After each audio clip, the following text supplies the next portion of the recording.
యేసు ప్రభువే మనకు శాంతికరమై ఉన్నాడు. ఆయనే మన శాంతి, ఆయనే మన ప్రశాంతత, ఆయనే మన శుభము, ఆయనే మన నెమ్మది, ఆయనే మన క్షేమం. ఆయనను బట్టి, ఆయన మూలమున, ఆయన ద్వారా, ఆయన యందు, ఆయనలో మన కార్యములు దేవుడు జరిగించాలని కోరుతున్నాడు.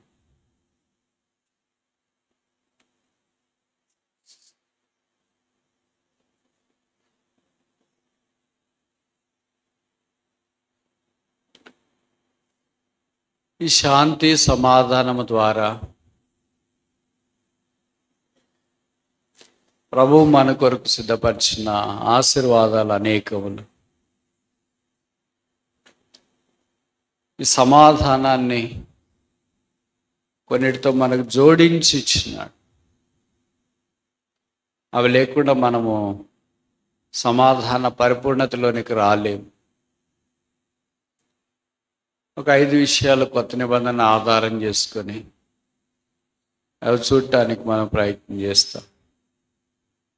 మొదటిది ఎఫెసీ పత్రిక 2వ అధ్యాయం 17వ వచనం. ఎఫెసియన్ చాప్టర్ 2 verse 17. ఎఫెసీ పత్రిక 2వ అధ్యాయం 17వ వచనం. మరియు ఆయన వచ్చి దూరస్థులైన మీకును సమీపస్థులైన వారికిని సమాధాన సువార్త ప్రకటించెను. సమాధాన సువార్త, the gospel of peace. This is the first blessing of the peace. సమాధానం యొక్క ఆశీర్వాదము. ఆయన మనకు సమాధాన సువార్త తీసుకుని వచ్చిన ఈ సువార్తమానము ఆయనే మనకు ప్రకటించినాడు. ఆయన ప్రకటన ద్వారా సమాధానం యొక్క ఆశీర్వాదంలోనికి మనం తీసుకురాబడే అవకాశం కలిగింది. ఈ సమాధానము 2 విషయాలు జ్ఞాపం చేస్తుందని ఇంతకుముందు మనకు తెలియపరచబడింది. మొదటిది పీస్ విత్ గాడ్, దేవునితో సమాధానం. It's a vertical peace. నిటారుగా దేవునితో మనకు సమాధానం ఉందే. రెండవది హారిజాంటల్ పీస్, దేవుని ప్రజలతో సమాంతరమైన సమాధానం. ఈ 2 ఊహారేఖలు మనం పొడిగించినప్పుడు సిలువ మనకు కనిపిస్తుంది. కనుక సిలువ ద్వారా సమాధానము, అదే సిలువ సువార్తని జ్ఞాపం చేయబడుతుంది. ఎఫెసీ పత్రికలో గ్రీసు దేశస్థులు అనగా యూదులైన వారు, యూదేతరులు, అన్యులు అనే సాంప్రదాయం కనిపిస్తూ వచ్చేది. వారు ఉభయుల మధ్య పెద్ద గోడ, గ్రేట్ వాల్ ఆఫ్ చైనా అని ఉంటుంది కదా, చైనాకి సరిహద్దుగా గొప్ప కట్టడం ఉంటుంది. అలాగే జర్మనీకి కూడా ఇంతకుముందు ఈస్ట్ వెస్ట్ జర్మనీ అనే మధ్యలో ఒక గోడ ఉండేది బెర్లిన్లో. అది ఒక్కసారి బద్దలు కొట్టబడి ఏకముగా చేయబడే పరిస్థితి వచ్చినప్పుడు గోడకు అవతలున్న వాళ్ళు, గోడకు యువతలు ఉన్న వాళ్ళు గోడ బద్దలు కొట్టిన తర్వాత బుల్డోజర్స్ తెచ్చి అవి దగ్గర చేరి చాలా సంతోషపడుతులై టపాసులు వేల్చుకొని ఒకరికొకరు సంతోషాన్ని వ్యక్తపరుచుకున్నారు. అలాగే మనకు కూడా రకరకాల గోడలు, కులం అనే గోడ, ప్రాంతం అనే గోడ, భాష అనే గోడ, వ్యక్తులు అనే గోడ, ఇవన్నింటినీ యేసుప్రభు యొక్క సమాధాన సువార్త పగలగొచ్చింది. అందుకని ఆ సువార్తలో ఆ శక్తి ఉంది. ఆ సువార్తను గురించి పౌలు కొరింథీయులకు రాస్తున్న మొదటి పత్రిక 15వ అధ్యాయంలో అన్నాడు, నేను మీకు అప్పగించే ఉపదేశం ఏదనగా యేసుక్రీస్తు ప్రభువు వారు లేఖనం ప్రకారం చనిపోయి సమాధి చేయబడి లేఖనం ప్రకారం తిరిగి 3వ దినాన్ని లేచినాడు. ఇదే సమాధాన సువార్త. అనేక సందర్భాల్లో మనం బయటికి సువార్త కొరకు వెళ్ళినప్పుడు లేదా ఇతరులతో మనం సువార్త మాట్లాడుతున్నప్పుడు ఇది తప్ప అన్నీ ప్రకటిస్తూ ఉంటాం. రకరకాలుగా వాదనలకు దిగుతుంటాం. కనుక సువార్త యేసు ప్రభు యొక్క మానము, భూస్థాపన, పునరుత్థానం. If the gospel is not loaded with this three fold virtue of Christ, it is no gospel at all. ఈ మూడు విషయాలతో సువార్త నింపబడకుండా ఉంటే అది సువార్త కాదు. మనం ఎంత చక్కగా మాట్లాడినా, వాళ్ళు ఎంత ఒప్పించడానికి మనం ప్రయత్నం చేసినా, యేసు ప్రభు యొక్క ప్రేమను గురించి ప్రకటించడానికి మనం పూనుకున్నా, if there is no death of Christ, no burial of Christ, no resurrection of Christ, it's no gospel at all. Yesu ప్రభు యొక్క మాన భూస్థాపన పునరుత్థానములు సువార్త యొక్క గుండె. దాని గురించి మనం ప్రకటించాలని బోధించబడుతూ ఉన్నాం. అందుకే పేతురు పెంతెకోస్తు పండగ దినాన అపోస్తల కార్యాలు 2వ అధ్యాయంలో, మీరు సిలువ వేసిన ఈ యేసునే దేవుడు క్రీస్తుగాను ప్రభువుగాను నియమించిన దానికి మేము సాక్షి. ఈ యేసును దేవుడు లేపాను. That is the gospel of Christ. క్రీస్తు యొక్క సువార్త అది. ఆ సువార్త మనకు కూడా ప్రకటించబడినప్పుడు సువార్త యందు విశ్వాసం ఉంచి రక్షణ పొంది సంఘములోనికి మనం తీసుకురాబడ్డాం. యేసు ప్రభు యొక్క రక్తం ద్వారా కడగబడిన వారముగా చేయబడ్డాం. ఇంకా ఈ సువార్తకు విధేయత చూపించకుండా అవిధేయులై ఉంటే ఈ మధ్యాహ్నం మరలా మేము జ్ఞాపకం చేస్తున్నాం, ప్రభు అయిన యేసునందు విశ్వాసం ఉంచండి. ఆయన ఈ సమాధానకరమైన సువార్తను మనకు అందించుట కొరకే సమాధాన అధిపతిగా, సమాధానకర్తగా ఈ భూమి మీదకి దిగి వచ్చినాడు. మన పాపములకు శాంతికరమై ఉన్నాడు. పాప క్షమాపణ ఇచ్చేది ఒక్కడే, పేరు యేసు ప్రభు. జీవితాన్ని మార్చేది ఒక్కడే, పేరు యేసు ప్రభు. సమాధానం ఇచ్చేది ఒక్కడే, పేరు యేసు ప్రభు. పాపాలు క్షమించేది ఒక్కడే, పేరు యేసు ప్రభు. పరలోకంలో ప్రవేశపెట్టేది ఒక్కడే, పేరు యేసు ప్రభు. జయ జీవితం ఇచ్చేది ఒక్కడే, పేరు యేసు ప్రభు. పడిపోయిన వారిని ఉద్ధరించేవాడు ఒక్కడే, పేరు యేసుక్రీస్తు ప్రభు వారు. యేసుక్రీస్తు ప్రభు యొక్క నామములో ఉన్న శక్తిని బట్టి ఆ సమాధాన సువార్త మన కొరకు ప్రకటించబడింది.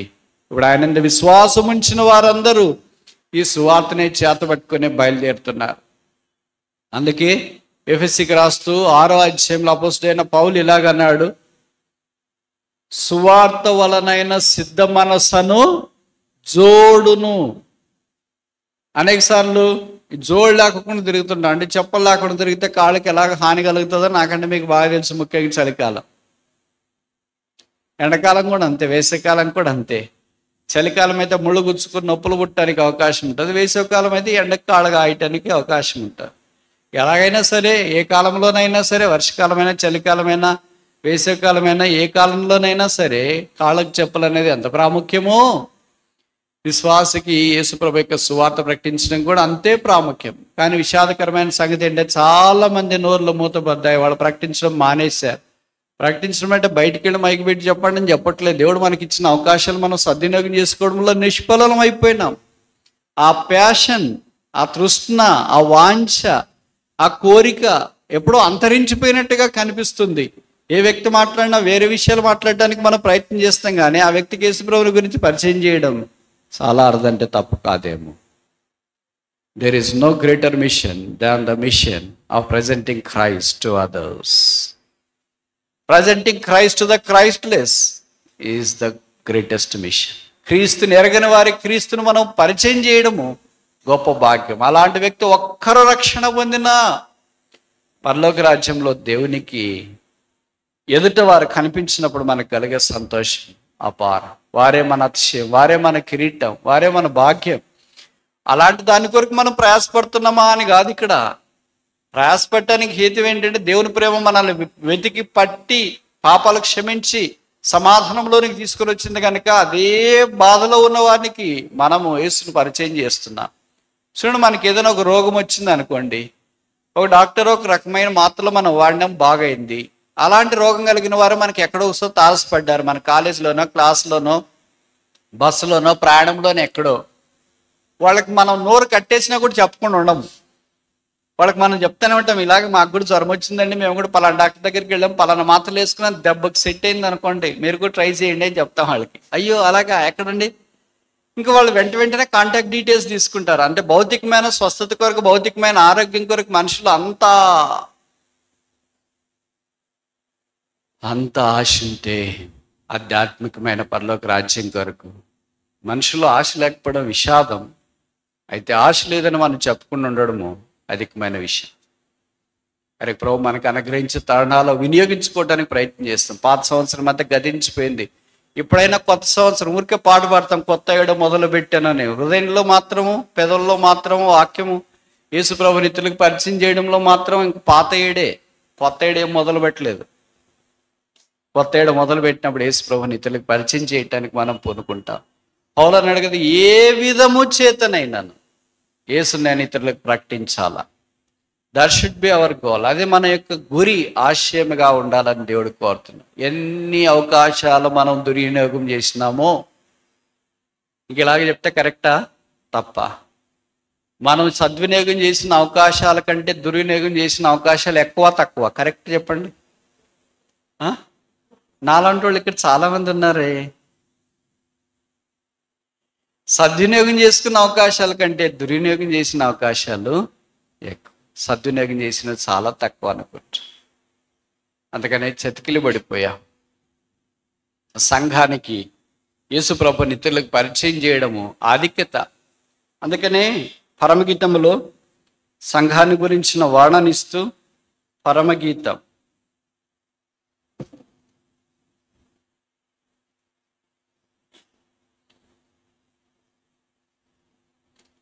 పరమగీతం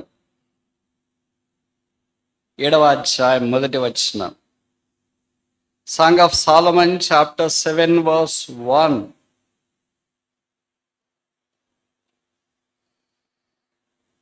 రాజకుమార పుత్రిక, నీ పాదరక్షలతో నీవెంత అందముగా నడుచుచున్నావు.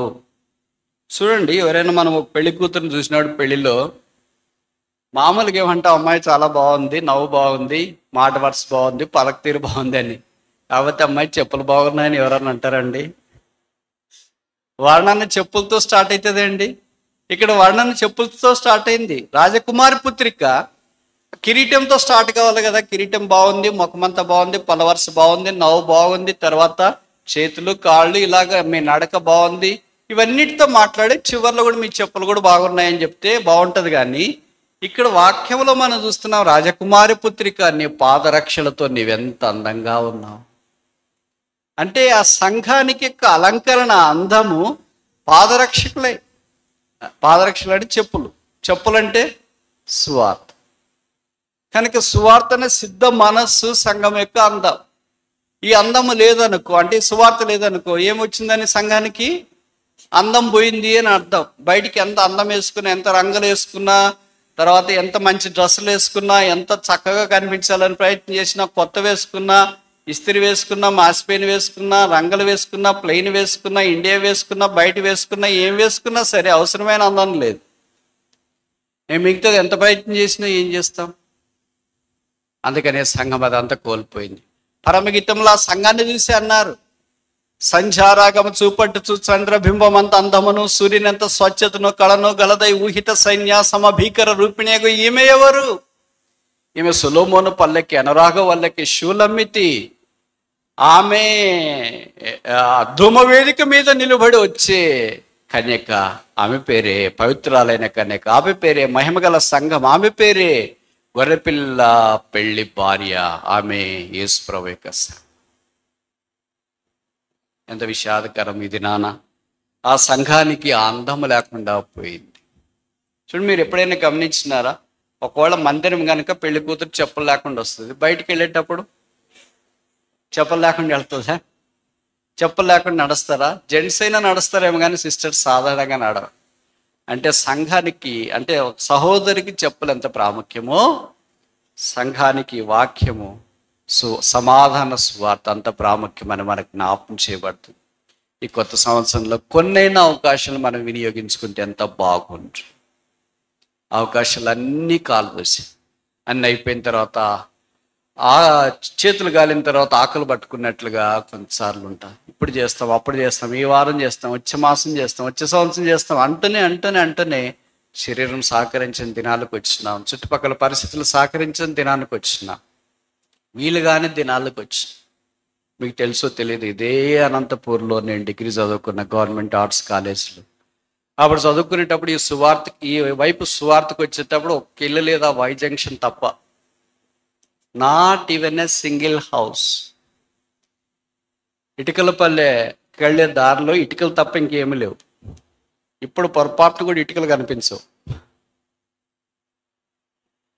కొంతమంది ఒక 5-6 మంది అట్లా స్వార్థకి వెళ్ళేవాళ్ళము, స్థానిక సేవకులు, కొంతమంది యవనస్తులు నా మాదిరి ఉండి.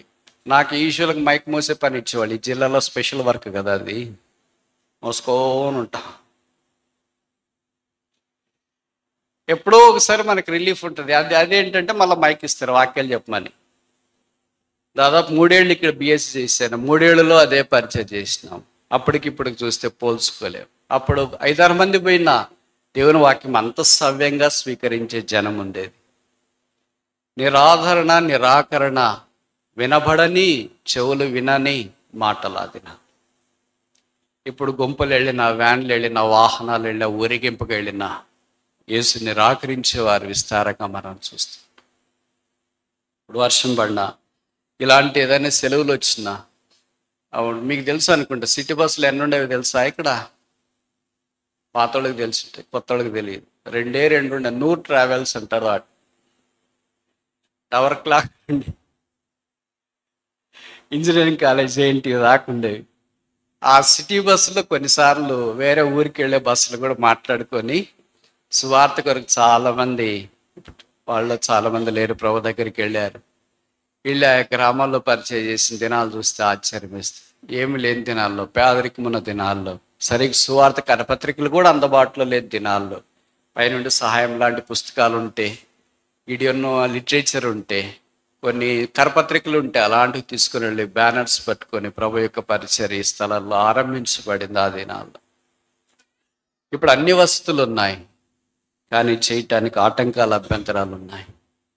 ఇంకా అదే సమయంలో వాటన్నిటిని అధిగమించి వీలైనంత దాకా యేసు నామం ఎరగని చోట్ల యేసు నామాన్ని తెలియచేయటానికి మనవంతుగా మనము ఆ సువార్త వలనైన సిద్ధ మనస్సును జోడును తగిలించుకొని సాగిపోవాలని ప్రభు కోరుతున్నాడు.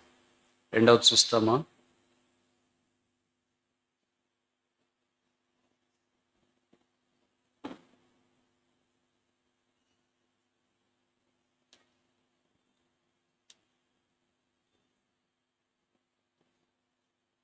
మొదటిది సమాధాన సువార్త అని చూచినాము. ఇప్పుడు సమాధాన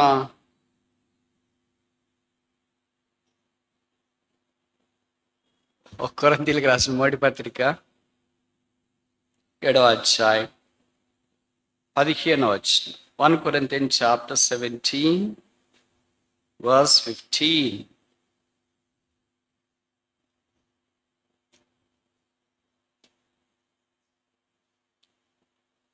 కొరింథీయులకు రాసిన మొదటి పత్రిక 7వ అధ్యాయం 15వ వచనం. మధ్య భాగం చదువుతా. సమాధానముగా ఉండుటకు దేవుడు మనలను పిలిచి ఉన్నాడు. కాల్ ఫర్ పీస్, సమాధానము కొరకైనా పిలుపు. ఒకవేళ నేను ఈ మాట చెప్తే తప్పు కాదనుకుంటా. ఇది కాంటెక్స్ట్ ఏమో భార్య భర్తల గురించి సందర్భము, కానీ మనం కూడా ఇది వాడుకుంటే తప్పేం కాదు. ప్రభువారు మనము కూడా సహోదరులుగా, సహోదరీలుగా, దేవుని సంఘముగా సమాధానం ఉండటానికి పిలువబడ్డాము. కనుక ప్రభు కార్యాభివృద్ధి యందు ఎప్పటికీ సమాధానము కలిగి, ఈ సమాధానము లేకపోవటాన్ని బట్టి స్వేచ్ఛ, స్వాతంత్రము దేవుని ప్రజల మధ్యలో సన్నగిల్లుతుంది. కనుక ప్రధానికి చాలా ప్రాముఖ్యం కదా. ఆత్మీయమైన పరిచయం జరిగేటప్పుడు దైవికమైన సమాధానము మనం కొనసాగించవలసిన వారమైన. We are called for the peace. సమాధానం కొరకే పిలువబడ్డా. ఆ పిలుపుని పౌలు జ్ఞాపకం చేస్తున్నాడు. ఇక్కడ భార్య భర్తల గురించి ప్రస్తావిస్తున్నాడు. కొంతమంది ఆన్లైన్లో వాక్యమైన వాళ్ళు, ఇక్కడ కూడా అలాంటి వాళ్ళు ఉంటారు. భార్యతో సమాధానం లేనివాళ్ళు, భర్తతో సమాధానం లేనివాళ్ళు, పిల్లలతో సమాధానం లేనివాళ్ళు. సమాధానం అంటే మాట్లాడుకోకుండా ఉండేవాళ్ళు. మళ్ళీ మీరు వేరుగా అనుకుంటారేమో, అట్లేం లేదు బ్రదర్, మేమేం కొట్లాడట్లేదు కానీ మాట్లాడుకోవట్లేదు. ఎందుకంటే చాలా తెలివైన వాళ్ళు కదా, తెలివిగా మాట్లాడుతూ ఉంటారు.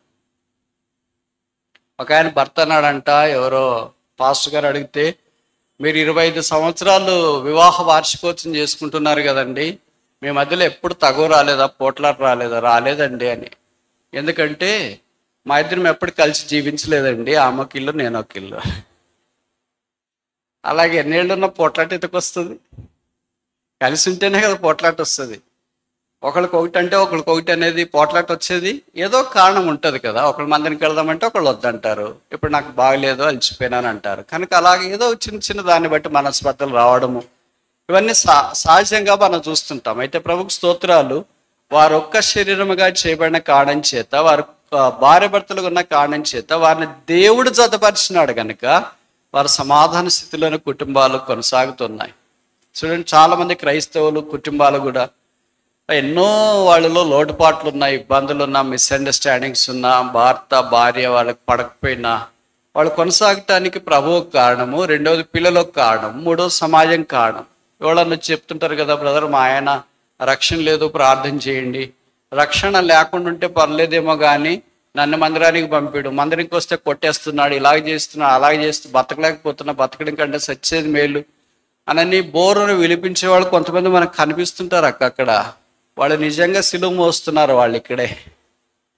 పరలోక రాజ్యంలో వారికే ప్రథమ స్థానం అనుకుంటా. బట్ మనిషికి కదా ఓపిక ఎంత దాకా ఉంటుంది, ఎంతకాలం భరిస్తారు, ఎన్ని రోజులను దెబ్బలు తింటారు. ఇక్కడికి వచ్చినంత మాత్రం పండగ మాదిరి ఉంటుంది. వాళ్ళు ఏదో వాక్యం వింటారు, ఆ తర్వాత ఇంటికి వెళ్ళిన తర్వాత నరకమే.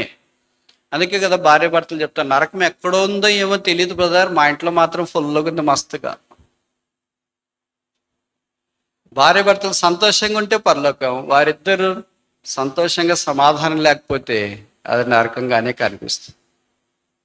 కనుక బహుశా అలాంటి వారు ఈ కొత్త సంవత్సరంలోనైనా సమాధానం కొరకు పిలువబడినారని ఎరిగి యేసు ప్రభువు యొక్క సమాధానాన్ని ఎక్సర్సైజ్ చేస్తూ సమాధాన స్థితిలో ఉండాలని కోరబడుతున్నారు. వాళ్ళు చెప్పే కారణాలు 1,00,000 కారణాలు ఉంటాయి.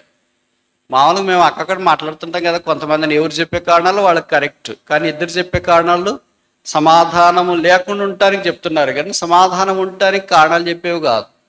ఒకే ఒక్కడు మాత్రమే మనందరి పక్షాన శాంతికరమై ఉన్నాడు, ఆయన పేరు యేసు. ఆయనలోనే పాపం లేదు, ఆయనలోనే పొరపాటు లేదు, ఆయనలోనే తప్పు లేదు. ఆయనే జీవాధిపతి అయిన వాడు. ఆయన కుటుంబాలను, భార్య భర్తలను సిమెంట్ చేసేవాడు, అంటే కలిసి వారి యాత్ర జీవించి వారిద్దరు సంతోషంగా ఉన్నప్పుడు పిల్లలు సంతోషంగా, వారంతా సంతోషంగా ఉంటే సంఘం సంతోషం, సంఘం సంతోషంగా ఉంటే సమాజం సంతోషం, సమాజం సంతోషం ఉంటే దేశమంతా సంతోషం వెళ్ళవిరుస్తుంది. వాళ్ళిద్దరు పోట్లాడుకుంటే పిల్లల మీద ఆ ప్రభావం చూపుతుంది. వాళ్ళు మాత్రం అప్పుడు తెలియదు. వాళ్ళు ఏమనుకుంటారంటే మా ఇద్దరు పోట్లాడితే పిల్లలకి ఏం తెలుసులేని. ఎవరు చెప్పారు మీ పిల్లలకి తెలియదని అనుకుంటున్నారా మీరు? అట్లా మీ నరాలు వాళ్ళు లెక్కించగలరు తెలుసా, స్టెతిస్కోప్ వలె. మీరు ఎప్పుడు అబద్ధం చెప్తారో మీ పిల్లలకు తెలుసు, మీరు ఎప్పుడు ప్రేమిస్తారో వాళ్ళకి బాగా తెలుసు, మీరు ఎప్పుడు జాగ్రత్తగా చూసుకుంటారో వాళ్ళకి బాగా తెలుసు, మీరు ఎప్పుడు వాళ్ళ విషయం పట్టించుకుంటారో తెలుసు, మీరు ఎప్పుడు కుటుంబ ప్రార్థన చేస్తారో వాళ్ళకి బాగా తెలుసు, మీరు ఎప్పుడు ప్రభు సన్నిధిలోనికి వెళ్తారో వాళ్ళకి బాగా తెలుసు. మనందరికంటే మన సంగతి బాగా తెలిసేది ఎవరికో తెలుసా? భర్తను గురించి భార్యకి అంటారు, భార్యను గురించి భర్తకు అంటారు. మీ ఇద్దరి సంగతి పిల్లలకి ఇంకా బాగా తెలుసు. వాళ్ళ పిల్లలే, వాళ్ళకేం తెలియదులే అని అనుకుంటా ఉంటారు కదా. అట్లేం లేదు, వాళ్ళకి బాగా తెలుసు. వాళ్ళకి కూడా కాలం సంపూర్ణమైనప్పుడు చెప్తారు విషయం. అప్పటిదాకా అలాగే ఉంటారు, అప్పటిదాకా అలాగే మాట్లాడుతుంటారు, అప్పటిదాకా అలాగే చేస్తూ ఉంటారు. ఇక దైవికమైన కార్యాల్లో ముందుకు సాగిపోవాలని దేవుడు కోరుతున్నాడు. మీకు ఇచ్చిన కృప కొలది. కొన్నిసార్లు వాళ్ళిద్దరు బాగుంటారు, కానీ అత్తమామల ద్వారా సమస్యలు, ఆ తర్వాత ఇరుగు పొరుగు వారి ద్వారా సమస్యలు, అందుకే కుటుంబం అంతా బాధతో నింపబడేదిగా ఉంటుంది.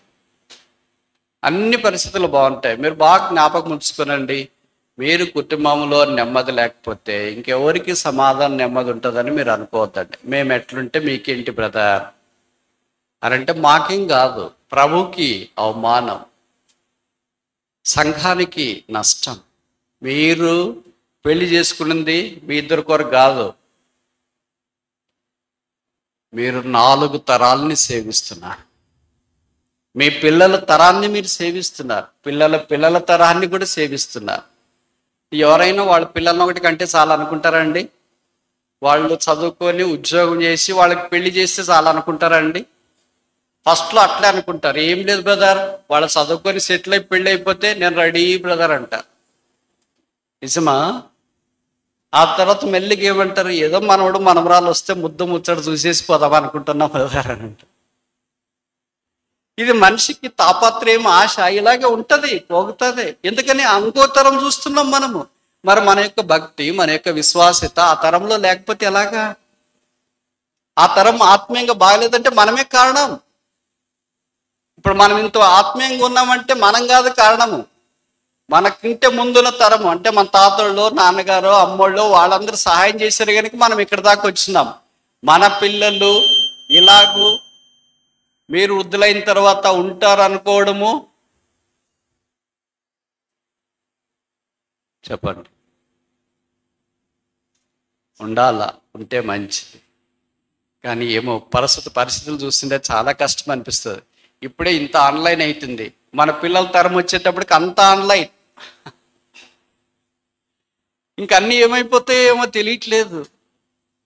మనం ఇంత ప్రయాసపడి ఉన్న దాంట్లో లేని దాంట్లో చదువుకొని ఈ స్థానంలోకి వచ్చినామే. పిల్లలందరికీ అన్ని మీరు సమకూర్చున్నారు, కనీసం మీ స్థానంలోకి కూడా వాళ్ళు రాకపోవడం చాలా విషాదకరమైన సంగతి. దాని అంతటికి బహుశా మనమే కారణమేమో. మనమే పరిస్థితులను పట్టించుకోవట్లేదేమో, మనమే ఆ విషయాలు ఆలోచించట్లేదేమో. భార్య భర్తలుగా ఇరువైపుల తల్లిదండ్రులని పట్టించుకోవట్లేదేమో. కొన్నిసార్లు కొంతమందిని పట్టించుకుంటాం. ఇవన్నీ మీకు తెలిసిన సంగతులే, మరలా నేను మీకు చెప్తా, ఏమనుకోవద్దండి. ఎందుకంటే నా అనుభవంలో అటు ఇటు తిరిగాను కదా. అనుభవం జీవితంలో చాలా పాఠాలు నేర్పిస్తుంది. దాంట్లో ఒకటి ఏంటంటే, భార్య భర్తలు సంతోషంగా ఉన్నంత దాకా సంతోషంగా ఉంటారు. వాళ్ళిద్దరే ఉండరు కదా, ఆదమవ్వల మాదిరి ఉంటే బాగుండు. కానీ ఇక్కడ మామగారు అత్తగారు ఉంటారు, అక్కడ మామగారు అత్తగారు ఉంటారు, వాళ్ళకి ఆడపడుచులు, వీళ్ళకి ఆడపడుచులు, వాళ్ళకి మరదలు, వీళ్ళు అందరూ ఉండేటప్పటికే ఇంకా స్టార్ట్ అయిపోద్ది. అక్కడతో ఒకవేళ సిస్టర్ వాళ్ళ బంధువులు వస్తే ఇంకా ఇల్లంతా సంబరమే, క్రిస్మసే, ఇయర్ ఎండింగే. బ్రదర్ తరపున అమ్మా నాయన వస్తే గుడ్ ఫ్రైడే.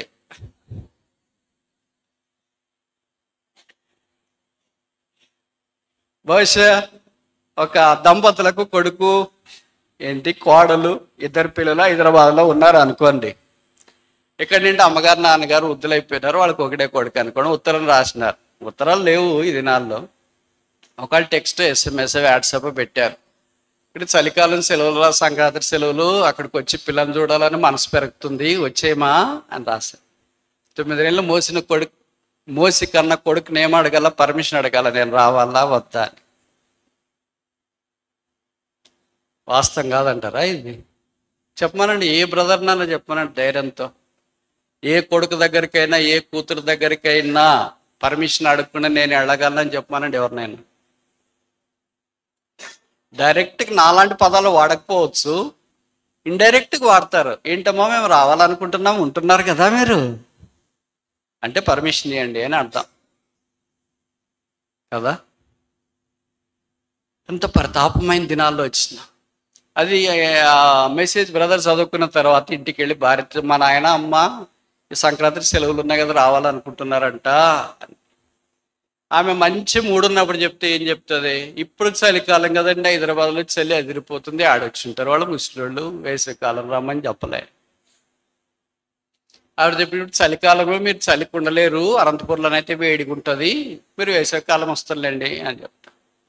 వాళ్ళు కన్నారు కనుక నమ్ముతారు వీళ్ళు. తర్వాత వేసవికాలం వచ్చింది. ఏంట్రా వేసవికాలం వచ్చింది, అనంతపూర్లో ఎండలు భరించలేకపోతున్నాం, మాకు ఏసీ కూడా లేకపోయింది, అక్కడికి రామా. భర్తను అడుగుతాడు, ఏంటమ్మా వేసవికాలం వచ్చింది కదా, అప్పుడే వేసవికాలంలో రమ్మని చెప్పావు కదా, మరి వస్తామని వాళ్ళు అన్నారు అని అంటే, అబ్బో ఈ ఎండలు ఎక్కడ భరిస్తారండి, అనంతపురం భరించవచ్చు కానీ ఇది అస్సలు భరించలేము, ఉండేది మనకు కూడా చాలా కష్టంగా, నీళ్ళు ఇక్కడ రావట్లేదు, వారం కోసారి వస్తాయని చెప్పండి. అక్కడ తపోవనంలోనైతే కాలవబోతుంది కనుక ఎలాగైనా బతకొచ్చు, కానీ ఇక్కడ ఎలాగ బతకడానికి కుదురుతుంది కనుక వర్షకాలంలో రమ్మని చెప్పండి. చలికాలం పోయింది, వేసవికాలం పోయింది, వర్షకాలం పడతా ఉంది. వర్షం పడుతుంది కదరా, వాతావరణం అంతా చల్లబడి ఉంటుంది, పిల్లల్ని చూడాలని మనసు పెరుగుతుందిరా, వచ్చి చూసేసి వస్తాము అని. కొడుకేమో ఈ చదివి ఆయనకి మనసు పెరుగుతుంటుంది, ఇక్కడ నాయనకి చెప్పలేడు, అక్కడ భార్యకి చెప్పలేడు, గట్టిగా మాట్లాడితే సంసారం ఆగమైపోతుంది, తెలంగాణ భాష. మెల్లగా మాట్లాడితేనేమో నాన్న అమ్మగా న్యాయం చేయలేకపోతున్నామనే కడప కోత మిగిలిపోతుంది. దైవమా ఇది ఏం పరీక్ష. కొంతమంది అన్నారు, బ్రదర్ పెళ్లి చేసుకుని ఎంత పొరపాటు చేశాను బ్రదర్. సరే ఇప్పుడు వర్షాకాలం చెప్పింది. ఏంటమ్మాయి వర్షాకాలం కదా వస్తామన్నది. అయ్యో హైదరాబాద్లో వర్షాలంటే వాళ్ళకి తెలియట్లేదు ఏంటండి? వారం వారం కొండపోత కురుస్తుంది. మనం కూడా బయటికి పోలేక సెలవులు ఇచ్చేస్తున్నారు కదా. ఆఫీసులు కూడా లోపలే ఉండిపోతున్నాయి. ఇంట్లో కూడా సగం మోకాళ్ళ దాకా నీళ్ళు వచ్చేస్తున్నాయి. ఎక్కడ కూర్చుంటారు వాళ్ళు వస్తే? కనుక వర్షాకాలం అయిపోయిన తర్వాత ఇయర్ ఎండింగ్కి రమ్మని చెప్పలే. ఇలాగ చక్రం తిరుగుతుంది. తిరిగి తిరిగి తిరిగి వాళ్ళకి ప్రయాణం చేయటానికి శరీరం సహకరించిన దినాలు వస్తాయి. అప్పుడు రాస్తారు, ఏమిరా పడక మీద ఉన్నాము, రాలేకపోయాము, మీరే ఎప్పుడైనా సెలవులకు రాకపోయారా? అప్పుడు కొడుకు చెప్తాడు, రావాలని ఉందమ్మా మాకు కూడా, కానీ రాలేకపోతున్నాము, చాలా బిజీగా ఉన్నాం. తల్లిదండ్రులు చూడలేని బిజీ ఎందుకండి? ఎవరి కొరకండి? మనం కావాలనుకున్న వాళ్ళు దొరకకపోవచ్చు. వాళ్ళు ఉన్నప్పుడే అవకాశం ప్రభు మనకిచ్చిన అవకాశం నిరుత్సాహపరచుకో. If you are busy, have no time for you. మీ తల్లిదండ్రులకు సమయము వెచ్చించలేనంత బిజీగా ఉంటే బహుశా నీ రక్షణ విషయం సందేహం కాదంటారా? అదొక ఊరు. ఆ ఊర్లో భార్యాభర్తలు ఇద్దరు ఉన్నారు. వారికి దేవుడు పిల్లలు ఇచ్చినాడు. వారికి వివాహాలు అయినాయి. వాళ్ళు ఆయా స్థలాల్లో చెదిరిపోయి సెటిల్ అయిపోయారు. ఇలాగ ఏదో ఈస్టర్ లేదా క్రిస్మస్ లాంటి పండుగ వచ్చినప్పుడు కొడుకు అమ్మ నాన్నని చుట్టానికి వచ్చినాడంట. వచ్చి అమ్మతో అన్నాడంట, మమ్మీ నువ్వు నన్ను కని ఇంత దాకా పెంచున్నావు, నేను నీకు గిఫ్ట్ తీసుకురావాలనుకుంటున్నానే, ఏం తీసుకురమ్మంటావు? నువ్వేం నాకు గిఫ్ట్ కదరా, ఇంకా నువ్వేం నాకు గిఫ్ట్ తెస్తావు అని తల్లి ప్రేమలకు పోసి, లేదా మా మంచి చీర తెస్తాను తీసుకోమ్మా అని. వద్దులేరా, మరి నువ్వేం చెప్తే చేస్తానమ్మా. ఏం లేదురా, ఒకరోజు రాత్రి నా దగ్గర పడుకోవాలి. ఓ అంతేనా, అదేమి తేలికే కదా అని అనుకున్నాడు. సరే రాత్రి పడుకున్నాడు. వాళ్ళ అమ్మ ఒక మంచం మీద, వాళ్ళ నాన్నగారు ఒక మంచం మీద పడుకున్నాడు. మధ్యలో మనవాడు కూడా కింద చాపేసుకొని పడుకున్నాడు. కొద్దిసేపు మధ్యరాత్రి అయిపోయిన తర్వాత వాళ్ళ అమ్మ అనేది, రే నాకు వాష్రూమ్ వెళ్ళాలి రా అనింది. సరే వాష్రూమ్కి తీసుకెళ్ళాడు. వాష్రూమ్ అమ్మ బాత్రూమ్కి వెళ్ళి వచ్చిన తర్వాత పడుకోబెట్టి మళ్ళీ అలా నిద్రపోదామంటే వాళ్ళ నాయన లేచి, రే నేను కూడా వాష్రూమ్ వెళ్ళాలనుకుంటున్నాను రా. వాళ్ళ నాన్న కూడా బాత్రూమ్కి తీసుకెళ్ళాడు. మళ్ళీ మళ్ళీ వాళ్ళ అమ్మ నాకు నీళ్ళు తప్పికేస్తున్నాయి రా అన్నాడు. నీళ్ళు తెచ్చి ఇచ్చినాడు. వాళ్ళ అమ్మ నీళ్ళు దాకా పడుకుంటాడు. వాళ్ళ నాన్న అన్నాడు, నాకు కూడా నీళ్ళు తప్పికేస్తున్నాయి రా అని. మార్చి మార్చి మార్చి మార్చి వాళ్ళ అక్కని చెప్పేది ఒక రాత్రి పిల్లలకి నిద్ర పట్టలే. సరే మొదటి రాత్రి కదా ఇలాగే ఉంటుందా అనుకున్నాడు. రెండవ రాత్రి కూడా వాళ్ళతోనే ఉండమని చెప్పారు. రెండవ రాత్రి పడుకుంటే మధ్యరాత్రి నుండి ఇంక వాళ్ళు మాట్లాడటం ఆరంభించినారంటే ఆ పని ఈ పని, వాష్రూమ్, నీళ్లు, గాలి ఆడట్లేదు, ఫ్యాన్ పెంచు, ఫ్యాన్ తగ్గించు, లైట్ ఆఫ్ చేయి. ఇవన్నీ మీకు తెలుసు కదా, పెద్ద వయసులో చేస్తాం. ఒకటి చేస్తే ఇంకోటి చేయమంట, అది చేస్తే ఇది చేయమంట. అప్పుడు మూడో రోజు ఉదయం, మమ్మీ నేను ఊరెళ్ళొస్తాను అన్నాడట. ఏంట్రా మా దగ్గర ఉంటానని చెప్పేసావు, గిఫ్ట్ ఇస్తాను అన్నావు కదా. మరి గిఫ్ట్ చీర వద్దని చెప్పావు కదా, నువ్వే మా దగ్గర ఉంటే చాలా, అదే 2-3 రోజులైనా, 2 రోజులకే నువ్వు అలసిపోయావేంటి అని అంటే, అమ్మా ఇంకా నన్ను ఎంత విసిగిస్తారు నువ్వు నాన్న కలిసి, 2 రోజులు నాకు నిద్ర లేకుండా చేశారు. అప్పుడు తల్లి తండ్రి కొడుకు సమక్షంలో ఇలాగన్నారంట, నువ్వు మా కడుపులో పుట్టింది మొదలుకొని నిద్ర లేకుండా వాంతులు చేసుకున్నాము. నేను వాంతి చేస్తే మీ నాయన దోసుల్లో పట్టాడురా, తీసుకెళ్ళి బయట పడేసాడురా. నువ్వు కడుపులో కదులుతుంటే మీ నాన్న నా పొట్ట మీద చేతులు పట్టుకొని అలాగా నిముడుతున్నాను ధైర్యపరిచినాడు రా.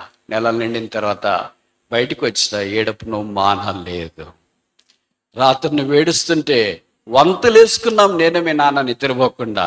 ఒక 2 గంటలు మేలుకోవాలా, ఒకరి తర్వాత మేలుకోవాలా, ఒకరి ముందు పడుకోవాలా, ఇలాగ మేలుకొని వంతులు వేసుకొని దాదాపు 3 ఏళ్ళు నిన్ను కష్టపడి పెంచా.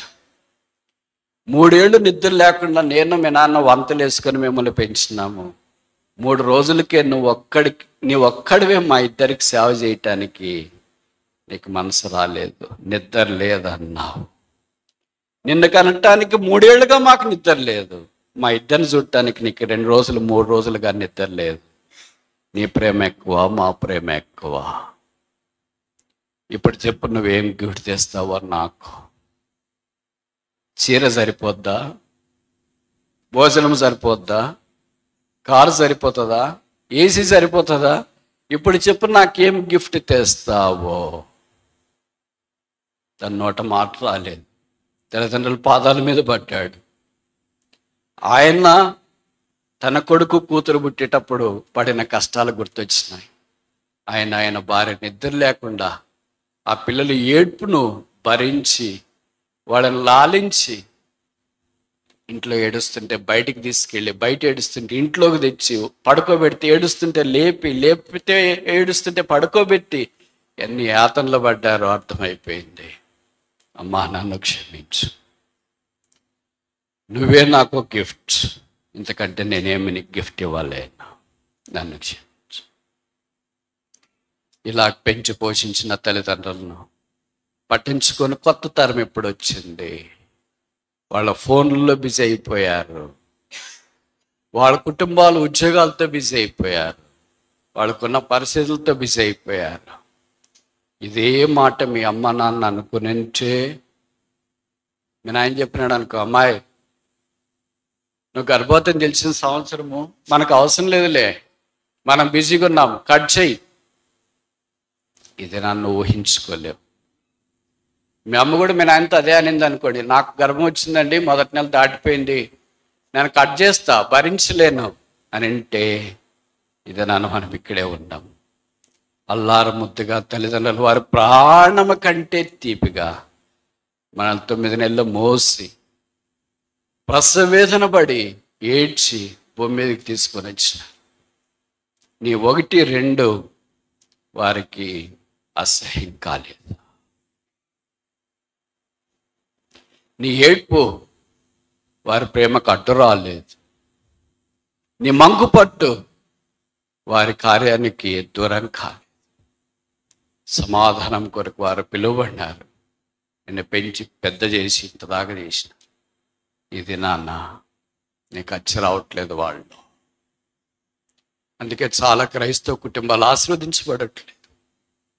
వాళ్ళు అనుకుంటారు, మేము వాక్యం తెలుసు కదా, వాక్యం చదువుతున్నాం, వాక్యం బోధిస్తున్నాం, అన్నీ ఉన్నాయి, ఎందుకు మాకు ఆశీర్వాదం లేదు, ఎందుకు మా పిల్లలు చదువుకోవట్లేదు, ఎందుకు మా పిల్లలకు ఉద్యోగాలు రావట్లేదు, ఎందుకు మా పిల్లలు సెటిల్ కావట్లేదు, ఎందుకు మా పిల్లలకు కాన్పు కావట్లేదు, ఎందుకు మా పిల్లలకు పలానా. చాలా కారణాలు ఉండొచ్చు. ఒక్క కారణం ఏంటంటే, మీరు మీ తల్లిదండ్రులను వారు మిమ్మల్ని చూసుకున్నట్లుగా చూసుకోవట్లో లోపము కలిగి ఉన్నారు. భవిష్యత్తు ఒక కారణమేమో. ఈ కొత్త సంవత్సరంలోనైనా ప్రభువా, కొంతైనా విషమంతైనా నన్ను 9 నెలలు పెంచి పోషించి నా కొరకే నిద్ర లేకుండా పక్కలు దడిపిన రాత్రి మెలకు వచ్చి లేచి నీ బట్టలు కరెక్ట్ సరిపోతుంది. క్రీస్తు కొరకు జీవించాలనుకుంటే ఇప్పుడు జీవించే జీవితం సరిపోదు. పౌలు అన్నాడు, Yet not I, but Christ liveth in me. నేను క్రీస్తుతో కూడా సిలువేయబడి ఉన్నాను, ఇక జీవించువాడు నేను కాను, క్రీస్తే. యేసుప్రభు ఇలాగ చెప్పింటాడా? మన వలే మాట్లాడగలడా? మన వలే ప్రవర్తించగలడా? మన వలే కఠినంగా ఉండగలడా? మన వలే అలాగే ఉంటాడా? 30 సంవత్సరాలు ఆయన ఇంట్లో విధేయత చూపించి తన తోబుట్టువులను చూసుకొని దేవుడి పిలుపుని అందుకొని ఆయన పరిచర్య కొరకు వచ్చినాడు. బైబిల్లో రాయబడింది, Philippi 2, he was obedient even unto the death of the cross. శిలువ మరణము దాకా ఆయన విధేయత చూపించి ఈ లోకాన్ని విడిచి వెళ్ళిపోయాడు, మరలా రాబోతున్నాడు. మన సంగతి ఏంటి మరి? నా శాంతి మీకు అనుగ్రహించి వెళ్ళచ్చు. మొదటిది గాస్పల్ ఆఫ్ పీస్, సమాధాన సువార్త. రెండోది కాల్ ఫర్ పీస్, సమాధానం కొరకైనా పిలుపు. మూడోది చూస్తామా?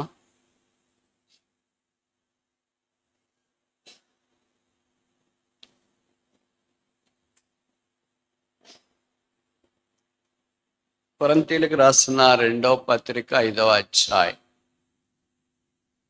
2 Corinthians chapter 5 verse 18. కొరింథీయులకు రాసిన 2వ పత్రిక 5వ అధ్యాయం.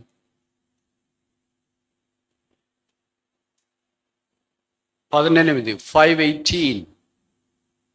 సమస్తములు దేవుని వలనైనవి, ఆయన మనలను క్రీస్తు ద్వారా తనతో సమాధానపరచుకొని ఆ సమాధానపరచు పరిచర్యను ద మినిస్ట్రీ ఆఫ్ పీస్, సమాధానపరచు పరిచర్య, ప్రభు మనకు అప్పగించిన పరిచర్య సమాధానం లేకుండా చేసేది కాదు.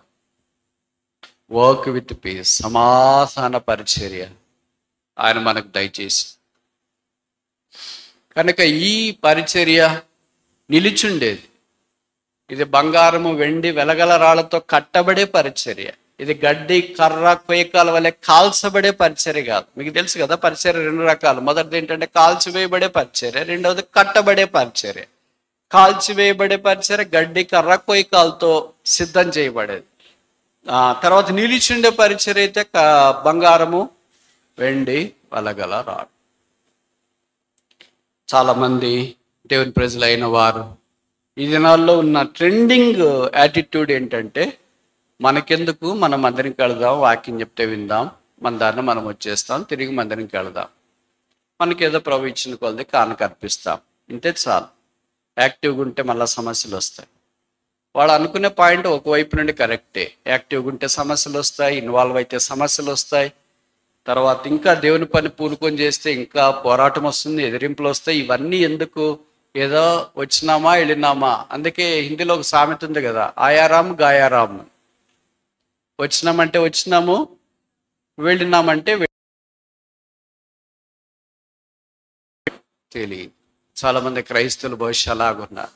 ఆ మధ్యలో ఒకళ్ళని అడిగితే, ఎందుకు మీరు మందిరము విషయం అంత పట్టించుకుని ఏదో వస్తున్నారు పోతున్నారు అంటే, ఎవరు బాగున్నారు బ్రదర్ అక్కడ చెప్పండి, ఎవరు బాగున్నారు? సేవకులు బాగున్నారా? ఎల్డర్స్ బాగున్నారా? వాక్యం చెప్పేవాళ్ళు, పాటలు పాడేవాళ్ళు, ఆర్కెస్ట్రా, ఎవరు బాగున్నారు చెప్పండి బ్రదర్.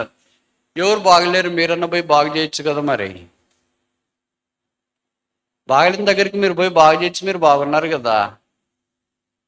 ఎందుకు పోవట్లేదు? మీరు బాగా అవుతారని భయమన్నా ఉండాలా?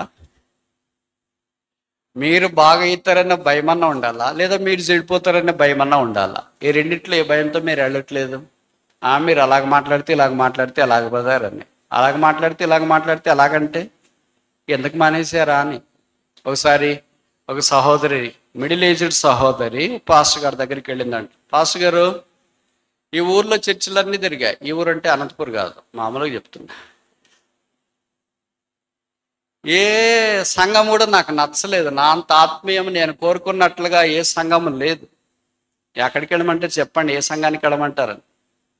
పాస్టర్ గారు అన్నాడు, మీరు ప్రార్థన చేసుకోండి అమ్మా, ప్రభు ఎక్కడ నడిపిస్తే అక్కడికి వెళ్ళండి అంటే నడిపించినాడు. కానీ ఆదివారం ఒక్కొక్క సంఘానికి ఏది నాకు నచ్చలేదు.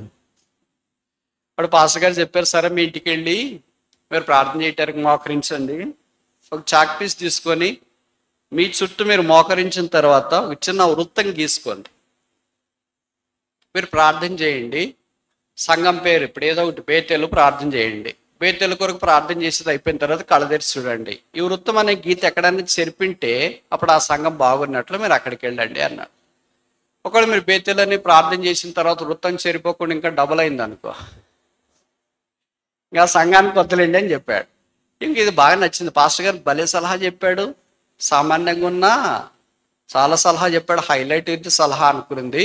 ఆ ఉదయం నుండి సాయంకాలం దాకా ఆ ఊర్లో ఉన్న సంఘాల పేర్లన్నీ పెట్టి ప్రార్థన చేసింది. బేతేలు, సియోను, తర్వాత ఇంకేదేదో సంఘాలన్నీ, Hebron fellowship, Hosanna fellowship, brother and fellowship, ఇలాగన్నీ ప్రార్థన చేసింది. సాయంకాలం దాకా ఆమె ప్రార్థన చేస్తూనే ఉంది. కానీ ఆ చుట్టూ గీర్చుకున్న చాక్పీస్తో వృత్తము కొద్దిగా డిస్కనెక్ట్, అంటే ఇది చెదిరిపోలేదు. చెదిరిపోకపోతే ఆమెకు చాలా బాధేసి పాస్టర్ గారి దగ్గరికి వచ్చి, పాస్టర్ గారు మీరు చెప్పినట్టు ఉదయం నుండి సాయంకాలం దాకా ప్రార్థన చేసినండి, వృత్తంలో గీత కొద్ది కూడా చెదిరిపోలేదండి అన్నాడు. అప్పుడు పాస్టర్ గారు అన్నారు, అయితే ఏ సంఘం మీకు సూట్ అయింది కాదమ్మా అన్నారు. ఏదో ఒకటి ఉండాలి కదా పాస్టర్ గారు, ఏది సూట్గా అయింది కాదంటే ఎట్లా అంటే, మరి ఏం చేస్తాం, మీరు ప్రార్థన చేస్తే గీత చెరిగిపోవాలనుకుంటే చెరిగిపోలేదు కదా అని అన్నాడు. అప్పుడు ఈమె చాలా తెలియదు, అనంతపురం అనుకుంటా. అందుకే ఇలాగ అడిగి, పాస్టర్ గారు నేను ప్రార్థన చేసేదానికి నా చుట్టూ గీసుకునే చాక్పిస్తే వాళ్ళ చెదిరిపోవటానికి ఆ సంఘం ఆత్మీయంగా ఉండటానికి అసలు నాకు లింక్ అర్థం కాలేదండి. అసలు ఇది ఏం లింక్ అర్థం కాలేదంటే అప్పుడు పాస్టర్ గారు చెప్పారంటే, ఏం లేదమ్మా, నువ్వు ప్రార్థన చేస్తే భారంతో ప్రార్థన చేస్తే కన్నీళ్ళు వస్తాయి కదా. కన్నీళ్ళు వచ్చినప్పుడు ఏమవుతుందంటే అది తెంచుకొని పోతుంది కదా. మరి నువ్వు ఈ ప్రార్థన చేసినప్పుడు బయతలను చేసినా, సియోను చేసినా, ఇంకే మందిరం పేరు చేసినా ఎప్పుడు కన్నీళ్ళు వచ్చినట్లు లేదు. అందుకే కన్నీళ్ళు వస్తే చుట్టూన్న వృత్తంలో ఎక్కడవుతో ఆనకట్ట తెగిపోద్ది కదా. తెగిపోలేదంటే నీకు కన్నీళ్ళు రావట్లేదు కనుక నువ్వు ఏ సంఘానికి సూటబుల్ కాదు, నువ్వు అక్కడే ఉండు, చాక్పీస్ వృత్తంలో.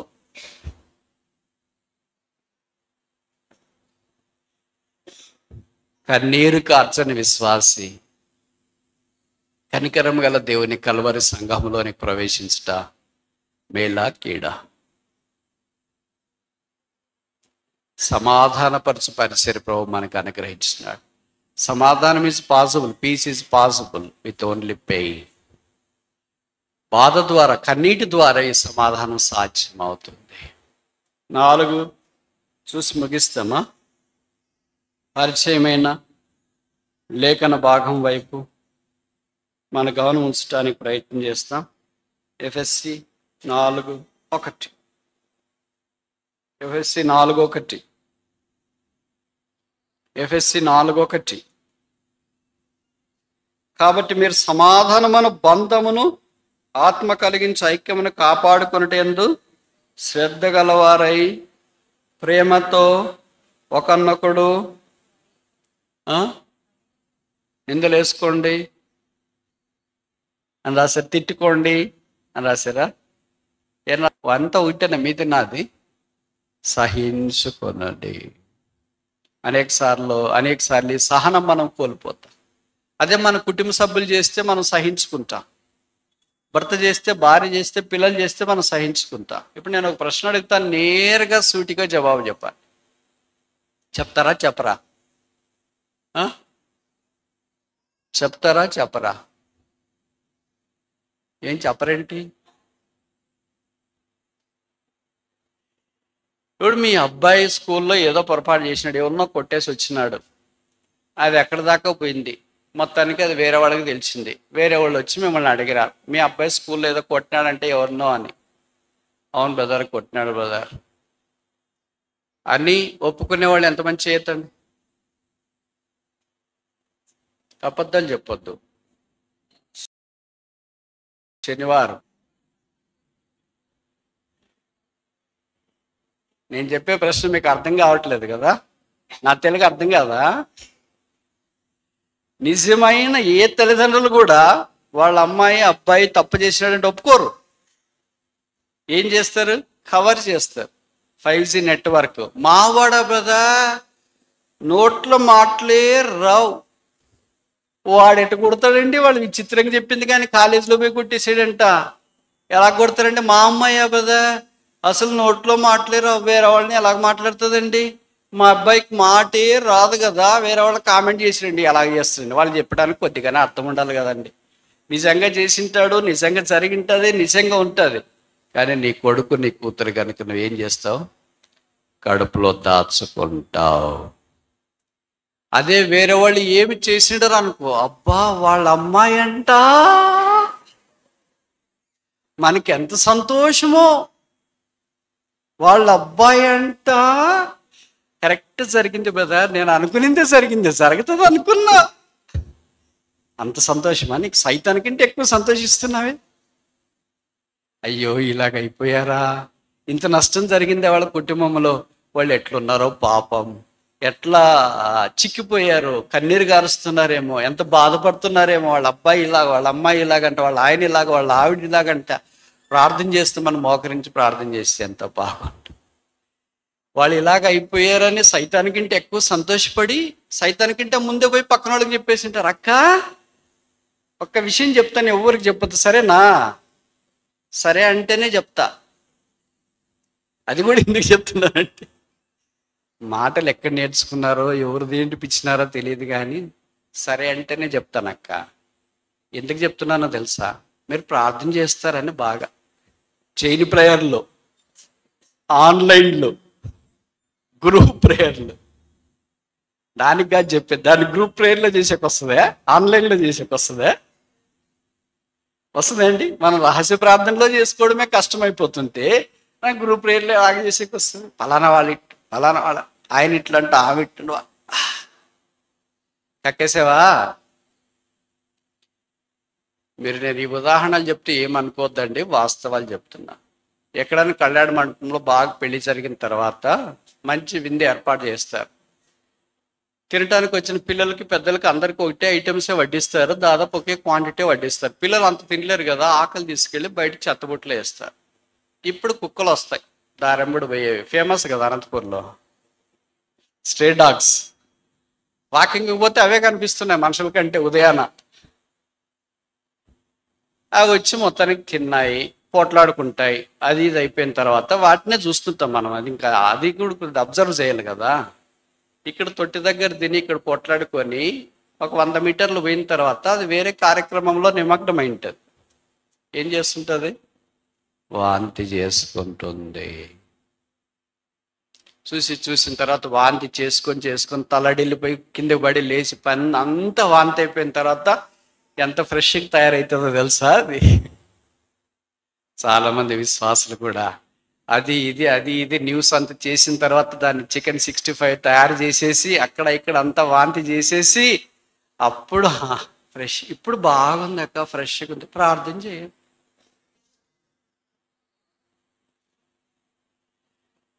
ఇక్కడ మనం దేని కొరకు పిలువబడ్డా? సమాధానం కొరకు పిలువబడ్డా. ఏ బంధం ఉండాలా? సమాధాన బంధం ఉండాలి. ఈ బంధాన్ని కోల్పోయి ఈ బంధాన్ని బంధము ప్రతి వాళ్ళకు ఒక బంధం ఉందండి కదా. భార్య భర్తలకు బంధం ఉంది కదా, పిల్లలకు తల్లిదండ్రులకి ఒక బంధం ఉంది కదా, స్నేహ బంధం అంటాం కదా, క్లాస్మేట్స్ వీళ్ళకి బంధం ఉంది కదా, ఏదో కుల బంధము అని అంటారు కదా.